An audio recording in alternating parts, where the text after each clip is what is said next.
empezar. En primer lugar, ya como es habitual en todas nuestras concentraciones, agradeceros la presencia, recordaros, si alguien no tiene la mascarilla, que procure, que se la ponga, mantener un poco la distancia y vamos a intentar respetar las normas establecidas. Voy a presentar al que nos va a acompañar en estos momentos. Se llama Carlos Sánchez Mato, muchos de vosotros ya lo conocéis. No sé si tengo los datos bien, Carlos, perdona. Mientras no te equivoques en la edad. Es que... la edad no lo voy a decir, eso que ya cae. Vamos a ver, fue responsable del área económica en el Ayuntamiento de Madrid en la anterior legislatura, responsable de política económica de Izquierda Unida, profesor de economía de la Universidad Complutense y bueno, en su haber tiene pues haber trabajado en el área económica del Ayuntamiento de Madrid y haber conseguido unos logros importantísimos. Reiterando mi agradecimiento a que estéis aquí, vamos a escuchar a Carlos para que nos hable de cuestiones relacionadas con la economía, con los servicios públicos y con las pensiones. Así que todo tuyo, Carlos. Pues lo que os decía es que nunca había pasado tanto tiempo en casa y echaba de menos. Entonces, en cuanto me llamó Antonio, pues la verdad es que no fui demasiado complicado de convencer el que me pudiera escapar yo aquí a Petrer, ¿vale?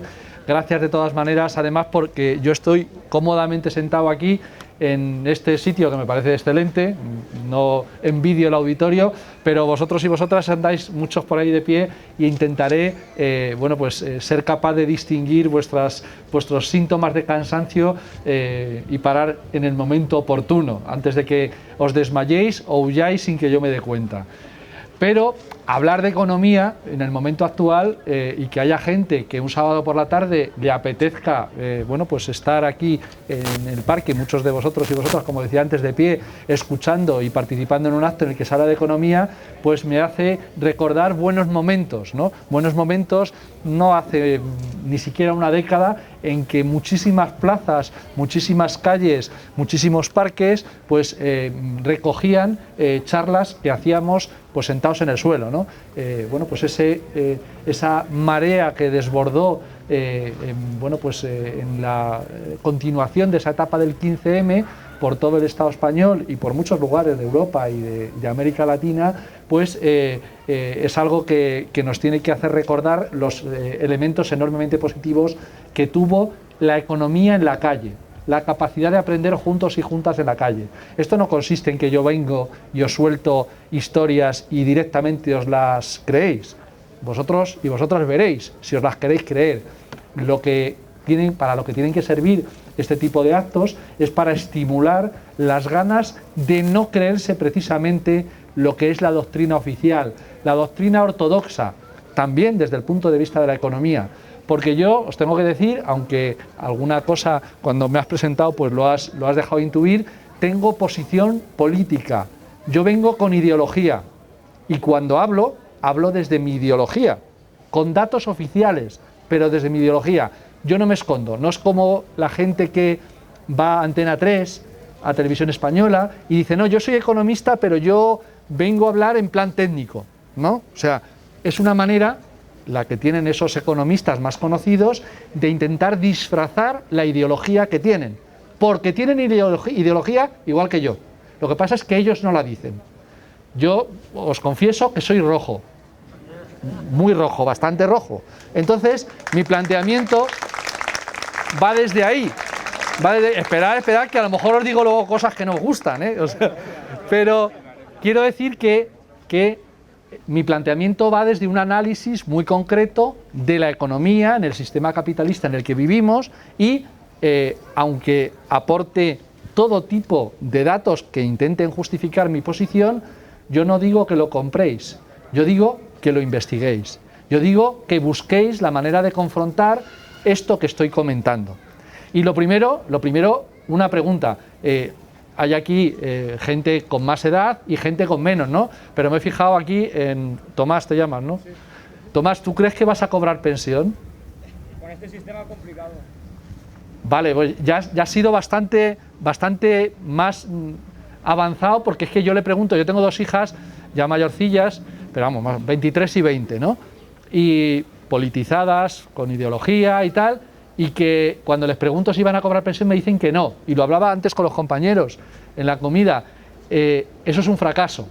Si nuestra gente más joven piensa que no va a poder cobrar pensión pública, es un fracaso para quienes hemos defendido lo público en el pasado y debemos seguir defendiéndolo en el futuro, porque claro que vas a cobrar pensión pública, Tomás, pero va a depender de que sigamos peleando y sigáis peleando desde la coordinadora, desde la plataforma por la defensa de las pensiones públicas de Petrer y de tantos y tantos lugares, y también de que la gente más joven pelee y luche, cuidado, no solo por las pensiones, sino por el conjunto de eso que algunos y algunas llamaban estado del bienestar, y a mí, bueno, pues le puedo llamar de otras maneras que me gusten más, pero para que la gente nos entienda es esa red protectora de lo común, de lo colectivo. Eso es lo que nosotros y nosotras entendemos con la protección pública, y va más allá de las pensiones. Si nos quedamos solo defendiendo las pensiones, perderemos las pensiones y el resto de servicios públicos. Hay que pelear por todo. Da un poquito de cosa, ¿no? Porque dices, joder, ¿toca pelear? Pues sí, compañeros y compañeras, toca pelear y mucho. Y algunos dirán, bueno, pero que ahora hay en el gobierno incluso gente que podemos considerar cercana. Pues es cuando más hay que pelear, cuando están los cercanos. Muchísimo más todavía que hay que pelear cuando está la derecha, que lo único que quiere es canibalizar y destrozar lo público. Es simplemente la experiencia de lo que ha ocurrido. Han intentado y han conseguido en parte colar ese mensaje para que abandonemos toda esperanza futura, no solo de cobrar pensiones, sino de poder defender lo público. Y ese es un objetivo que yo creo que han conseguido en gran medida. Han conseguido en gran medida que nos creamos que no es sostenible ni la sanidad pública, ni la educación pública, ni las pensiones, ni la atención a nuestros mayores. El planteamiento es que no hay dinero. Lo habréis oído tantas y tantas veces. No hay dinero. No hay dinero. Pero en este país, en el Estado español, se están recaudando cada año 76.000 millones de euros menos de la media europea que nos corresponde por la riqueza que tenemos. 76.000 millones de euros. ¿Y eso cuánto es? Aparte de muchísimo dinero. Pues para que os hagáis una idea, estamos hablando de una cantidad que casi suma un 70% de las pensiones que pagamos al año. Estamos hablando de un pastizal que se escurre y no se va por el sumidero. No penséis que se va al desagüe, va a bolsillos muy concretos, de una minoría que se ha preocupado durante todo este tiempo de articular cómo se debe recaudar fiscalmente en este país y que considera que, por ejemplo, las pensiones no son una prioridad. Claro, estamos hablando de gente que tiene algo más que la pensión pública que le corresponde cuando llega a su edad de jubilación, ¿vale? No voy a hablar, o sí, a lo mejor, luego del emérito, ¿vale? No voy a hablar de él porque me pone de muy mala leche, pero pensad que uno de los empresarios de más renombre en este país, presidente en el momento actual de Bankia, ese banco público de propiedad accionarial pública, que se llama José Ignacio Goirí Golzarri, en la conferencia que ha organizado la COE durante estas semanas pasadas para dar doctrina acerca de cómo salir de la situación de crisis sanitaria y económica después del COVID-19, ya nos ha dicho claramente que lo de las pensiones que tendréis, los que estáis cobrando una prestación pública, que ser generosos en el futuro para equilibrar el sistema. No se le ocurrió decir que él cobró del BBVA una pensión privada de 30 millones de euros. Eso se le olvidó decirlo. Pero sí dijo que no era buen momento para subir impuestos. No conozco a ninguno de estos empresarios tan importantes, bueno, pues que hayan encontrado jamás un buen momento para que los que más tienen paguen impuestos. Jamás ha sido buen momento para ellos. Ni cuando hay crisis, ni cuando no la hay. recaudar menos que la media, no penséis que es responsabilidad del que hace una chapuza y no pone el IVA en la factura. Con eso no estoy quitándole importancia a ese tipo de fraude y de menor recaudación, que ojalá no se produjera. Pero eso, según los técnicos de Hacienda, supone menos del 5% del volumen total de impuestos que se nos van, no por el desagüe, sino a los bolsillos de esta gente importante. Por lo tanto, que no nos engañen. Ahora, les viene muy bien a esa gente, situada en esa cúspide, que haya merluzos o merluzas que no pongan el IVA en la factura. ¿Por qué? Porque es la manera de culpabilizarnos a todos. Yo he escuchado esta mañana, a primera hora, en una emisora de radio, decir que, bueno, que el rey, ya lo he vuelto a nombrar, que el rey ha robado, pero que ¿quién no ha robado? Pues yo no he robado. Yo he sido cargo público y no he robado. Y hay muchos cargos públicos que no han robado. Y sin embargo el rey ha robado. Claro, intentan extender la idea de que como hay gente que no pone el IVA en la factura, pues entonces tenemos que cobrar un impuesto sobre sociedades misérrimo a las grandes corporaciones. Y eso es falso. Se escapa todo ese dinero porque quienes han puesto las normas han abierto las vías para que estas personas que no tributan ni muchísimo menos la media de la Unión Europea, pues paguen mucho menos ahora. Fijaros, en 2007 lo que pagaban las grandes empresas, que son las que fundamentalmente pagan cantidades significativas en impuestos sobre sociedades, eran 43.000 millones de euros al año. Ahora, 20.000 millones menos. Diréis, bueno, pero a lo mejor es que ganan menos dinero. Pues no, ganan más dinero y pagan 20.000 millones de euros menos cada año. ¿Casualidad? No. Medidas legislativas muy concretas, muy determinadas, que han puesto, desgraciadamente, no solamente gobiernos de derechas, también algunos que tendrían que haber actuado de otra manera, y como el Partido Socialista en la legislatura del 2008 a 2011, pues aplicó políticas de derecha en lo fiscal y abrió la puerta a que hubiera deducciones y vías para que se escaparan tributariamente las grandes empresas. Pero, sin embargo, tenemos en el momento actual recaudación récord. ¿Cómo puede ser eso? Porque el IVA lo subieron. Llegó el PP en 2011, el 20 de noviembre, sacó mayoría absoluta y en febrero del 2012 había, ¿os acordáis del IVA de los chuches? ¿Cómo decía Rajoy? El IVA de las chuches, pues nos lo subió. El de las chuches y el de todo. Del 18 al 21% y del 8 al 10%. No son 2 puntos o 3 puntos. Es un porcentaje del casi 40% en el IVA. Pasar del 18 al 21%. El resultado, recaudamos mucho más IVA que antes, que paga igual a Ana Patricia, apellidada Botín, o a Mancio, apellidada Ortega, o cualquiera de los de que estamos aquí. Pagamos lo mismo y, por lo tanto, ese tipo de impuestos, como el IVA, son regresivos, son injustos, son incluso poco constitucionales, porque el artículo 31 de la Constitución dice que los tributos deben ser progresivos, es decir, nos deben quitar proporcionalmente más a los que más ganemos, y eso no se cumple en el IVA. ¿Y qué es lo que ha ocurrido?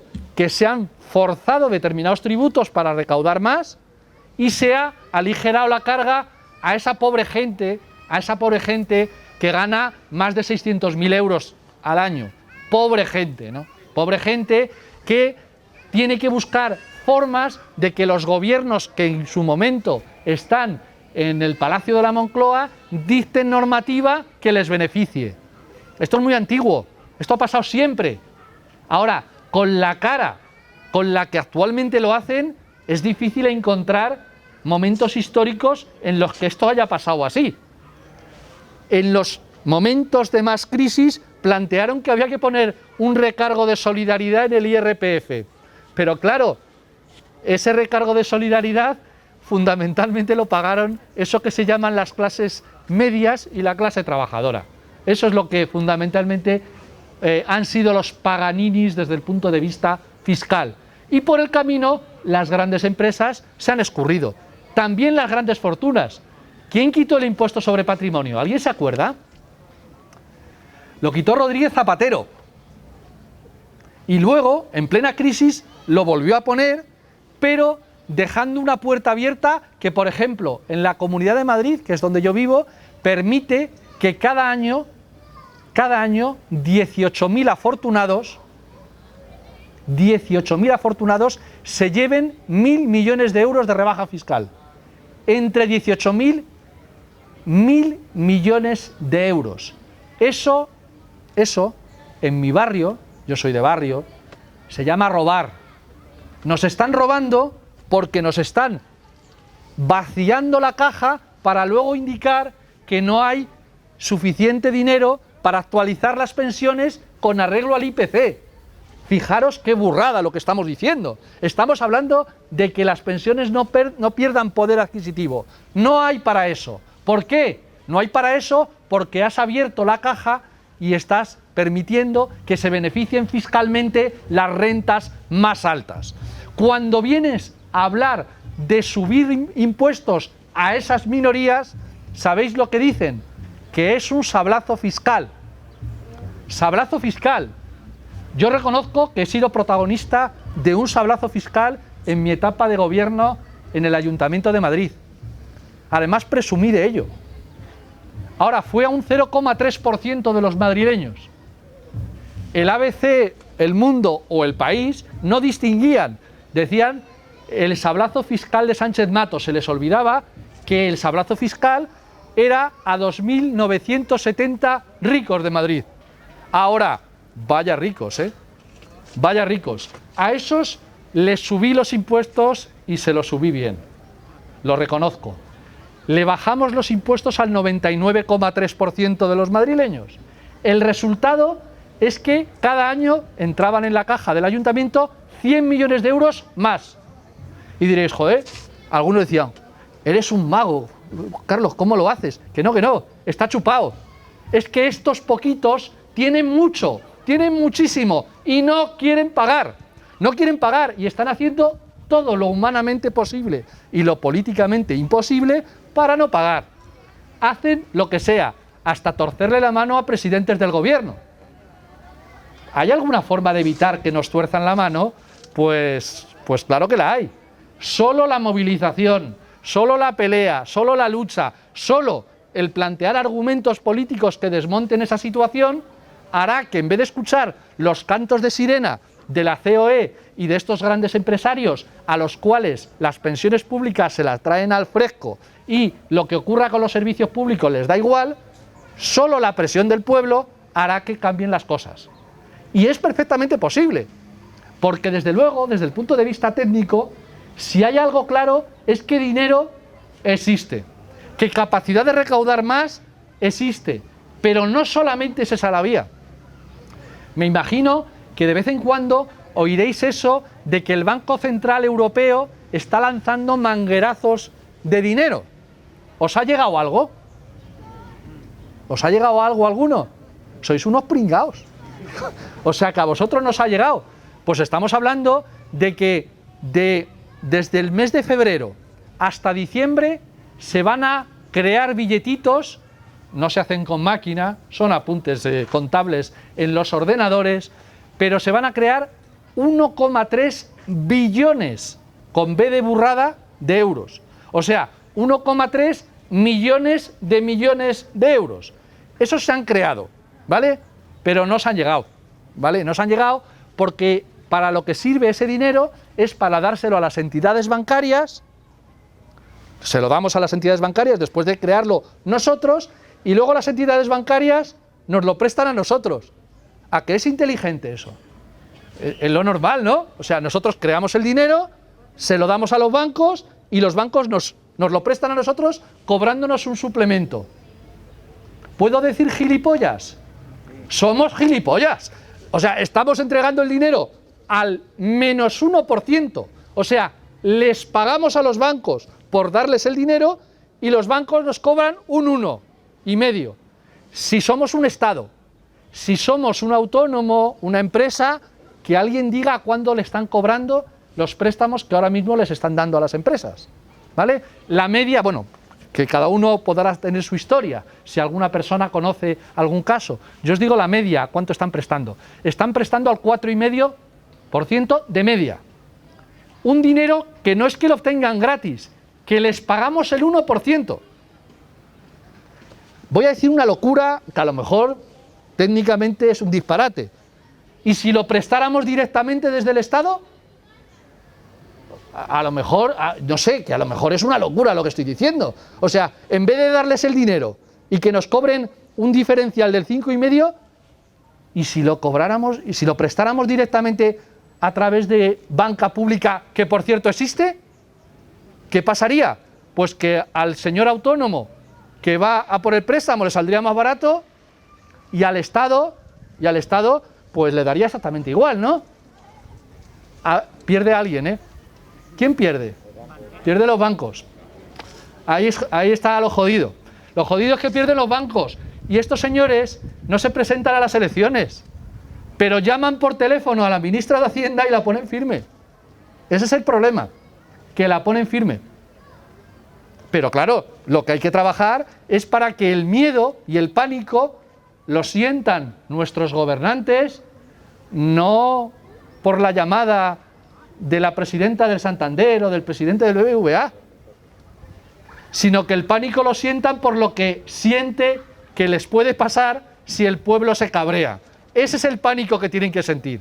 A mí algunos me decían, joder, pues con las medidas fiscales que has puesto en marcha, ¿no te da miedo? La verdad es que tengo unos cuantos enemigos poderosos, ¿no? Con Cristóbal no me llevaba nada bien. Un señor que era ministro de Hacienda, Montoro, no me llevaba nada bien. Y con un señor que se apellida Villarejo y que también habréis oído hablar, me tiene una manía que ni pa' qué. Claro, entonces dicen, ¿no tienen miedo? Digo, no, yo a quien tengo miedo es a mi asamblea de base de Izquierda Unida. A esos sí que les tengo miedo, a esos otros no. A esos otros no. Bueno, pues tenemos que conseguir que tengan miedo a lo que el pueblo plantee como elementos irrenunciables. Y elementos irrenunciables es que la política monetaria, que os estaba diciendo, esté al servicio de los intereses generales, no solamente para salvar bancos. ¿Estoy diciendo yo que hay que dejar caer a los bancos? No de momento. No de momento. Lo que estoy diciendo es que lo que no puede ser es que solamente se mire a la hora de rescatar a los más poderosos. Que se rescate al conjunto de la población. ¿Y cómo se rescata al conjunto de la población? Bueno, una parte personal y políticamente tengo que agradecer al actual gobierno de coalición y precisamente por la presencia de algunos buenos amigos y amigas y compañeros y compañeras. Y es que las medidas de ahora no son iguales que las de 2008, 2009, 2010. No tiene nada que ver. Pero tengo también que decir que lo que se ha hecho hasta ahora es insuficiente. Lo digo en mi organización, en Izquierda Unida, lo digo en el conjunto del espacio de Unidas Podemos, hay que ir más allá. No puede ser que nos quedemos solo en lo que estamos haciendo. Hay que ir muchísimo más allá. Se han puesto en marcha medidas que suponen unos 30.000 millones de euros más de gasto público en un ejercicio. Es un pastizal. Pero nos hace falta, 5 veces más, según mis números. 5 veces más. Y entonces es cuando entra el temblequeo. ¿Pero de dónde lo sacamos? Y entonces planteamos reforma fiscal y decimos de dónde lo sacamos. Y entonces empiezan a silbar y a mirar para otro lado. Y a decir, bueno, no es momento para subir impuestos. Digo, no, si además el planteamiento, la gente lo está pasando mal. No, si no es a esos, es a ti. Es a ti al que te vamos a subir. Claro, ese es el problema, que esos poquitos que están en una situación de privilegio, entre otras cosas, porque no pagan lo que les corresponde, esos van a luchar a brazo partido por evitar que, entre otras cosas, se les cobren impuestos. ¿Y nosotros y nosotras qué vamos a hacer? Porque no se van a dejar. O sea, no penséis que va a ser con su acuerdo. Hay ciertas cosas que, por cierto, nos hemos tenido que tragar y no fueron con acuerdo. Ni la reforma laboral del Partido Socialista, ni sobre todo la del Partido Popular, se hicieron con acuerdo.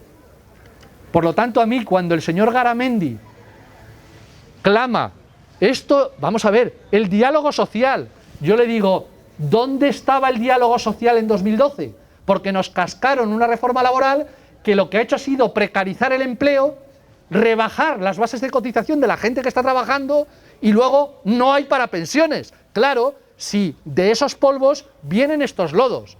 Bueno, pues habrá que volver a una situación que no era idílica, pero que era mejor que la anterior como primer paso. Y eso no va a ser con acuerdo. Los que más tienen ni quieren pagar más impuestos, ni quieren diálogo social, salvo cuando van perdiendo. Cuando consideran que van perdiendo, hacen, en baloncesto pides tiempo muerto, ¿vale? Para parar la dinámica que se te está escapando, ¿no? Bueno, pues la patronal, cuando va perdiendo, pide diálogo social. Hombre, vale si no tuviéramos la memoria tan reciente de lo que nos han hecho. La precarización del empleo está directamente relacionada con el daño en el sistema de pensiones, con la dificultad que nos plantean muchos y muchas de que haya pensiones en el futuro y que Tomás nos diga que tal y como están las cosas lo mismo no cobra pensión. Claro, pero eso ha sido llevado a esa situación no precisamente por tontos, gente muy lista, saben perfectamente lo que querían hacer, saben que lo que querían hacer era devaluar el trabajo. De hecho, la reforma laboral era para eso. La manera en la que el capitalismo se recupera de las crisis es rebajando lo que pagan los trabajadores, estoy simplificando mucho, pero entendedme, rebajando lo que le pagan los trabajadores y así se recupera la tasa de ganancia y otra vez a crecer. Bueno, pues en esta ocasión no ha servido. El capitalismo está bastante malito, bastante pachucho, no es capaz de recuperarse ni siquiera con este tipo de medidas de precarización y rebaja de los salarios. Y diréis, bueno, pero, oye, se ha creado empleo en estos últimos años después de esa reforma laboral. Cuidado, se ha repartido el empleo, que es diferente. En horas trabajadas andamos muy parecido a como se estaba en 2011. ¿Qué quiere decir eso? Pues que se ha utilizado el mecanismo de la imposición de esa reforma laboral para repartir el trabajo y bajar los sueldos.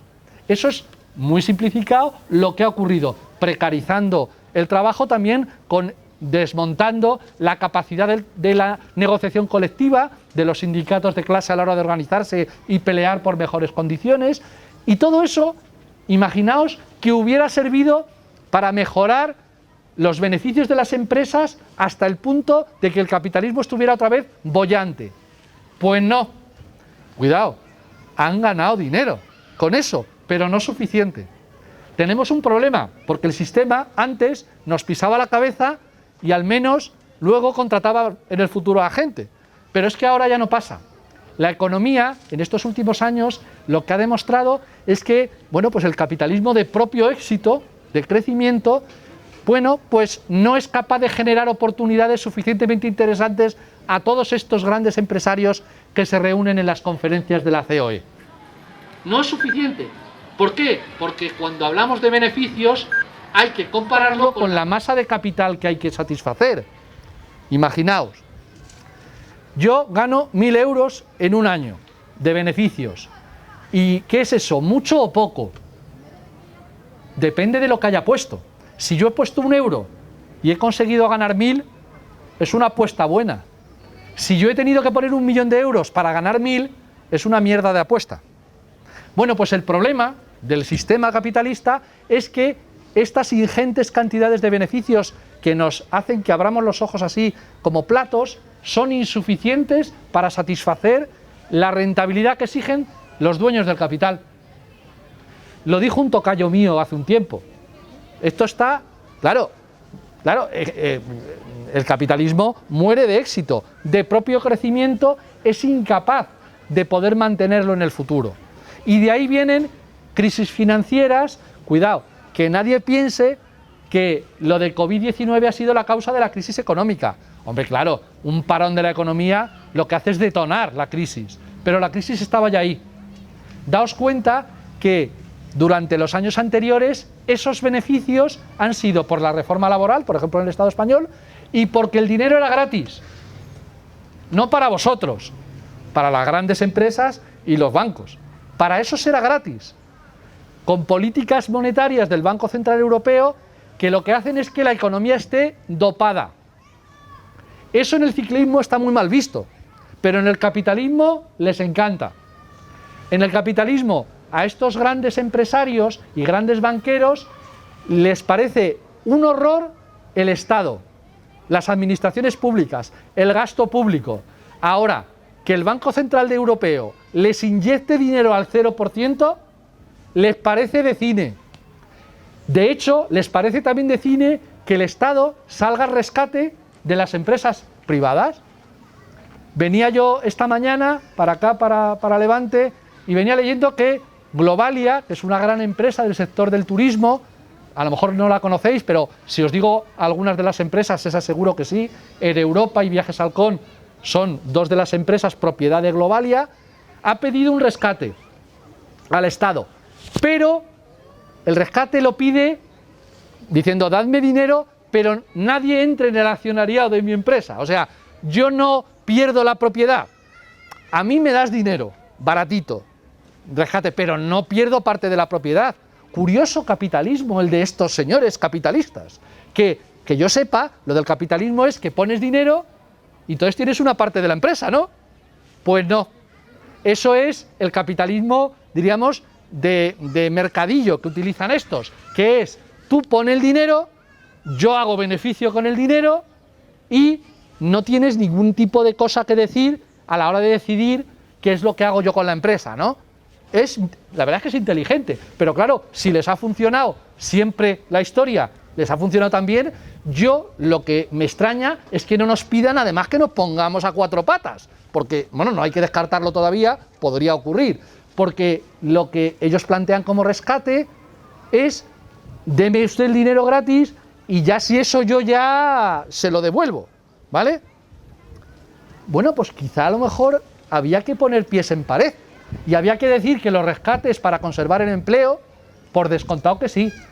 Ahora, a cambio de acciones y de poder de decisión. Pero ¿sabéis lo que ocurre? Si hacemos eso, nos quedamos no con Globalia, y nos quedamos con todos los bancos, nos quedamos con todos los sectores privados que presumen de abominar de lo público y sin embargo lo ordeñan a dos manos. Tienen mucha cara, pero es que les ha funcionado.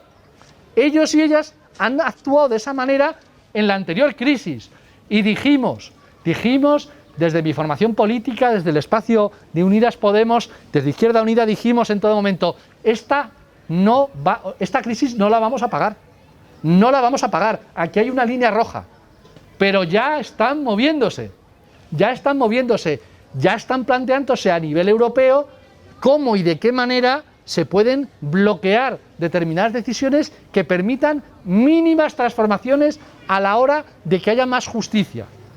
Daos cuenta que eso es lo inteligente. Hemos tenido una pandemia, o estamos en medio de una pandemia todavía, que si algo ha demostrado es que necesitamos la acción colectiva para abordarla. No solo en sanidad pública, en atención a mayores. O sea, vosotros y vosotras habéis sufrido aquí mucho. Si queréis os cuento lo de Madrid. Ha muerto la gente como chinches, como perros, sin atención médica. Digo yo que no habría que discutir que lo que hay que hacer es dotar a los servicios públicos de personal, dotar de medios a gente incluso para que esté de brazos cruzados por si tenemos una pandemia o simplemente para reducir las listas de espera, que vamos, que ni que antes de la pandemia estuviera la sanidad pública en condiciones.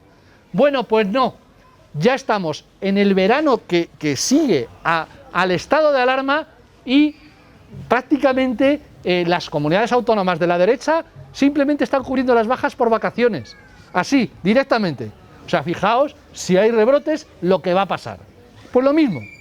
O sea, no piense nadie que la experiencia ha hecho cambiar a esos liberales de pacotilla para convertirlos en defensores de lo público. Eso no ha ocurrido ni va a ocurrir. O sea, ven las orejas al lobo hasta que reciben el rescate. Una vez que son rescatados, se les olvida todo. a no ser que estemos nosotras y nosotros recordándolo. Y recordándolo e imponiendo por dónde tiene que ir la hoja de ruta. La hoja de ruta, compañeras y compañeros, no se puede pactar con quienes quieren destruir lo público. O sea, yo lo siento, queda muy bien lo del consenso. Yo quedaría aquí como Dios diciendo, no, hay que acordar. Mira, Ciudadanos, PP y Vox quieren laminar lo público. Yo no tengo nada que acordar con ellos. Nada. No puedo acordar nada con ellos, porque entre el que quiere acabar con la sanidad pública, haciendo conciertos con sanidad privada, y el que quiere defender la sanidad pública, no nos vale un punto medio. No hay un punto medio. Defendamos los servicios públicos. Y defender los servicios públicos con toda tranquilidad, con toda normalidad. Cuidado, estamos hablando de derechos que están recogidos en la legislación vigente. No tenemos que cambiar nada para eso, tenemos que exigir que se cumpla. Y tenemos que evitar que con las puertas abiertas de externalización de servicios nos cuelen goles. Porque claro, algo a lo que, bueno, concretamente además en el País Valencia, en la Comunidad Valenciana, habéis sido expertos en años de gobierno del Partido Popular, es en sanidad, en hospitales privados, que han costado un pastizal, tipo Alcira o similares, y que han demostrado precisamente su inoperancia también desde el punto de vista económico. Lo que fundamentalmente nos cuentan es que ese tipo de actuaciones son más baratas para las administraciones públicas. Alguna vez incluso lo habréis oído. Claro, lo eficaz es lo privado, lo público no funciona. Y claro, si nos lo creemos, terminamos comprando hasta que es mucho más útil que cada uno nos gestionemos nuestra pensión. Te lo puedes llegar a creer. Podéis buscar algún informe que lo demuestre. No lo encontraréis. No existe. Ahora, sí existen muchos informes que a futuro cuentan lo ruinoso que va a ser el sistema de pensiones públicas y que mejor te hagas un plan de pensiones privado. Firmado Sabadell, firmado BBVA, firmado Santander. Claro, es que están deseandito meterle un bocado todavía mayor a los 110.000 millones de euros, 110.000 millones de euros de cotizaciones sociales de cada año. Están como locos por pillar eso. Y van a contar esas películas a cualquier lugar. Se les va a olvidar contar lo que cuesta gestionar las pensiones privadas y lo que cuesta gestionar las pensiones públicas.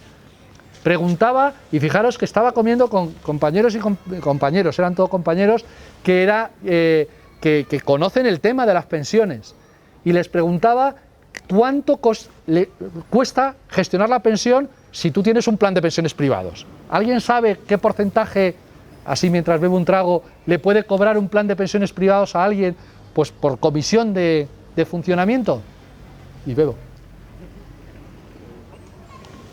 Habréis oído entre el 1 y el 1,5%, ¿vale?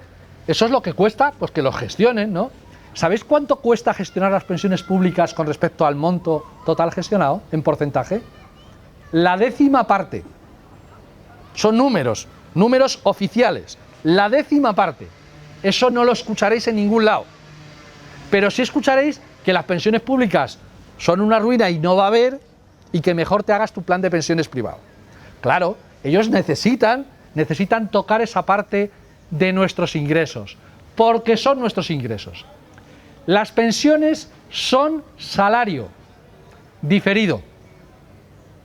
Hay personas que tienen la posibilidad de cotizar y por lo tanto recibirán una pensión superior en el futuro con el actual modelo, y gente que no llega a cotizar lo suficiente, pero recibirá también una pensión. Pero las pensiones son salario. Cuando se bajan las pensiones, te están bajando el salario. A ti el diferido, que eres un jovenzuelo, y a ti, hay muchos jóvenes ahí por aquí. El salario diferido es salario. Y es una parte de nuestros ingresos. Hay otra, que es la que recibimos, pues cuando trabajamos, la nómina, pues es otro salario, el salario directo. Nos falta una tercera pata.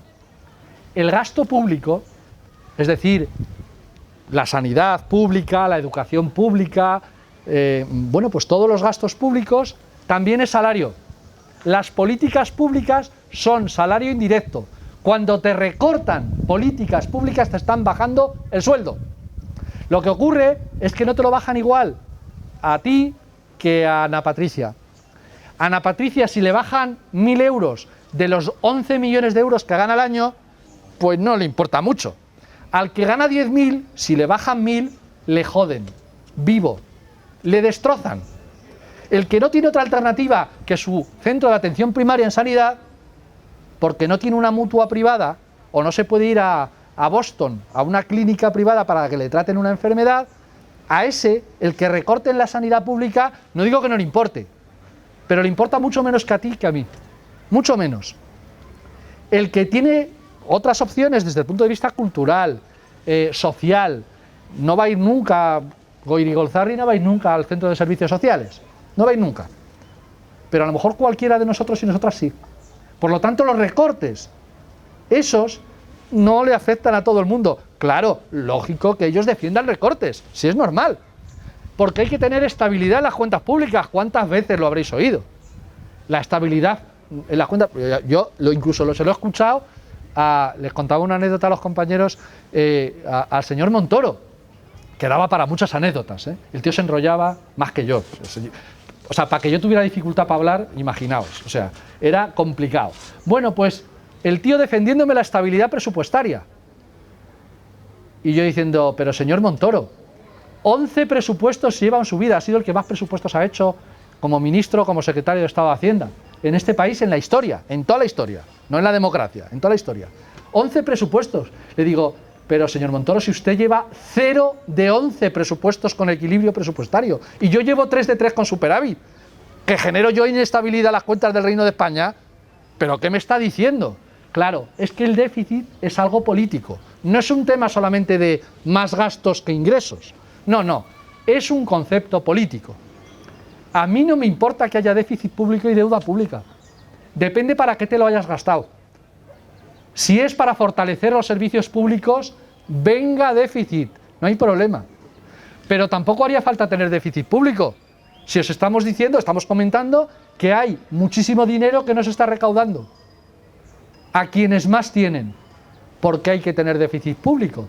Recaudemos donde están de verdad las grandes fortunas y los grandes patrimonios. Ya veréis cómo rápidamente dicen, bueno, lo del déficit público es opinable.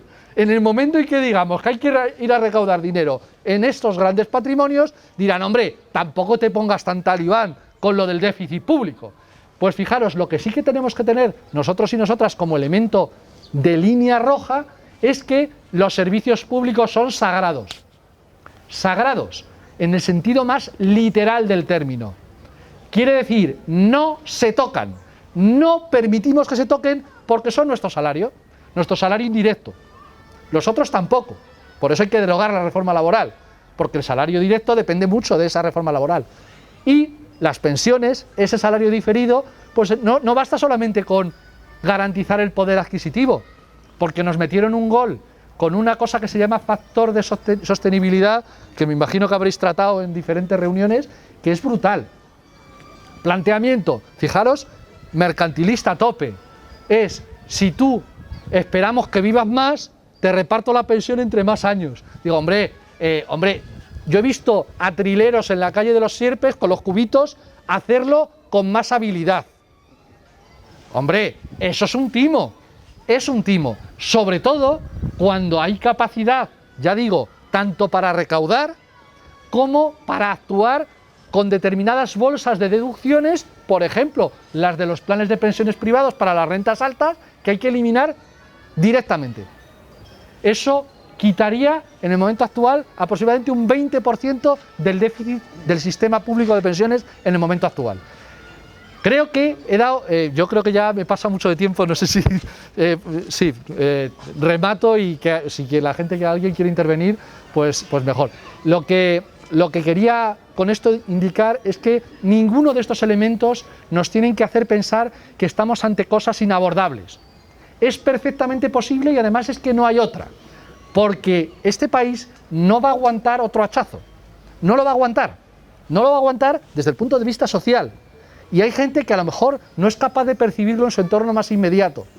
Creedme si os digo que no lo va a aguantar. Lo reformista Lo revisionista, en el momento actual, sería defender los servicios públicos. ¿Hay otra forma? Es decir, cumplid con vuestro plan, liberales, y tendréis revolución.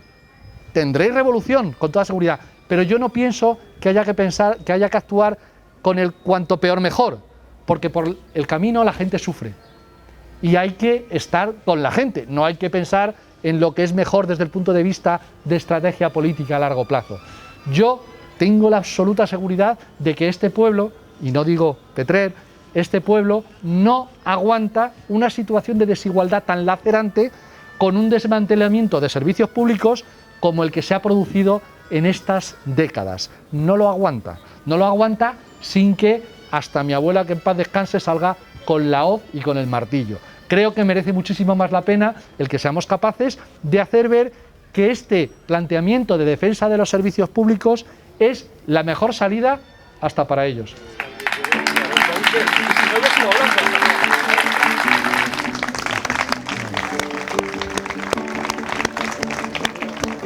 Disculpar, pero como estáis viendo, tenemos que ir acabando. Yo me quedaría, no el día de hoy, sino yo haría que se quedara con nosotros.